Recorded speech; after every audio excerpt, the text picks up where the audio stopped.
আসসালামাইকুম। এই যে কলার কাইনটা দেখতেছেন, তো কাইনটা গাছের মধ্যে পেয়ে গেছে, এখন কাটার চেষ্টা করবো আর কি।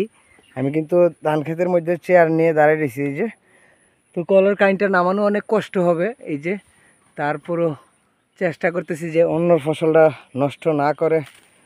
হ্যাঁ, কলার কাইনটা কীভাবে নামানো যায় অনেক চেষ্টা করতেছি, তারই মধ্যে যদি ফসলটা নষ্ট হয়ে যায় তো আমার কোনো কিছু করার নাই। যতটুকু সম্ভব আমি চেষ্টা করবো যে ফসলটা যাতে না নষ্ট হয়। তো আপনারা দেখতেই থাকেন কলার কাইনটার মধ্যে কতগুলা কলা হয়েছে, অবশ্যই গনে দেখানোর চেষ্টা করব।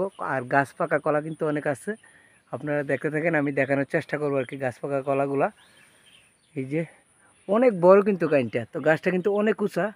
হ্যাঁ, গাছের মধ্যে পেকে রয়েছে, এই যে দেখতেছেন। আর এটা বাড়ির মধ্যে আর কি, এই যে জমি, আর আমি চেয়ার নিয়ে আসছি, চেয়ারের মধ্যে দাঁড়াই দিছি। তো দেখানোর চেষ্টা করব অবশ্যই যে কতগুলা কলা হয় এই কাইনটার মধ্যে। হ্যাঁ, দেখতে থাকেন আর নামানোর চেষ্টা করতেছি আর কি। অবশ্যই নামানোটা দেখাতে পারবো না, কিন্তু যদি ফসল নষ্ট হয় তো এটা দেখাবো আর কি। তো সবাই সাথেই থাকেন।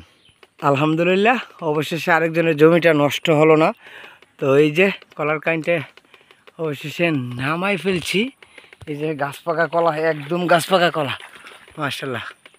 এই যে অনেক কষ্টের ফলে কিন্তু কাইনটা নামানো হয়েছে। তো আপনাদেরকে দেখাবো কতগুলা কলা হয় এই কাইনে। আর এগুলা মাশাআল্লাহ একবারে গাছ পাকা কলা, কোনো মেডিসিন বা অন্য কোনো কিছু প্রয়োগ করা হয় নাই।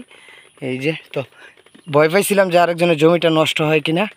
হ্যাঁ, অনেক কষ্ট করে কিন্তু জমিটা রোপণ করছে, তো ওনার ফসলটা চেষ্টা করছে যে বাঁচানোর জন্য। তো আলহামদুলিল্লাহ অবশেষে কোনো ক্ষয়ক্ষতি ছাড়াই কাইনটা নামাই ফেলছি, এখন শুধু কাটার পালা। তো কাটাটা অবশ্যই দেখাতে পারবো না, তো সাথেই থাকেন। কলার কাইনটা কাটার পরে কতগুলো কলা হয় অবশ্যই দেখতে পারবেন আপনারা, সাথেই থাকেন। অনেক বাড়ি ছিল কাইনটা, তো আমি রাখতে পারি নাই, তারপরও জমিনে পড়ে গেছে, কিছু করার নাই, একটু নষ্ট হয়েছে। মাশাআল্লাহ, কলার সাইজ দেখছেন, একবারে গাছ পাকা কলা কিন্তু। এই যে তো যাক আলহামদুলিল্লাহ, মনে হয় একটু জায়গা নষ্ট হয়েছে, তো কিছু করার নাই। গাছটা আমি গাছেই রাখছি, এই যে গাছ। আর এভাবে এত বড় কাইন কিন্তু রাখা যায় না, একা মানুষ কীভাবে রাখবো, তো এই কারণে রাখতে পারি না, একটু নষ্ট হয়েছে। তো যদি ফসলওয়ালা মালিকে কোনো কিছু বলে, কোনো কিছু বলার নাই, তারপরে সরি বলবো। আর যদি দেখে থাকেন কোনো কিছু করার নাই, আমি কিভাবে নামাইছি তো অবশ্যই দেখতে পাচ্ছেন, গাছ কিন্তুই খাড়াই রয়েছে। হ্যাঁ, তো আরেকটা কাইনও আছে সাথে, এই যে দেখতেছেন আরেকটা কাইন। তো আপনাদেরকে দেখানোর চেষ্টা করলাম, আর কতগুলা কলা হয় আমি কেটে আপনাদেরকে দেখাবো আর কি, সাথেই থাকেন সবাই। মশাটা দেখছেন কই থেকে ভাঙ্গে আনছি, লোটকুনি খাইয়া আপনার ভাঙছি আর কি। এই যে দেখছেন কত বড় কাইন, প্রায় আমার মাথার উপর দিয়ে গেছে গা, অনেক কষ্ট হয়েছে, হাঁপাই গেছি। এই যে গাছ পাকা, একদম গাছ পাকা, পেটে গেছে গাছের মধ্যে, একদম গাছ পাকা মাশাআল্লাহ। এটা আমরা হুমাই কলা বলি আর কি, কিছু কিছু জায়গায় চিনি চাম্পা কলা বলে।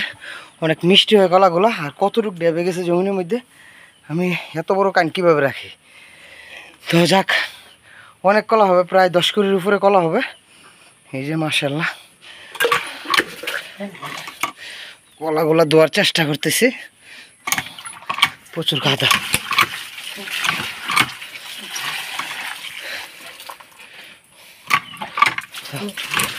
অবশেষে কেটে আনলাম।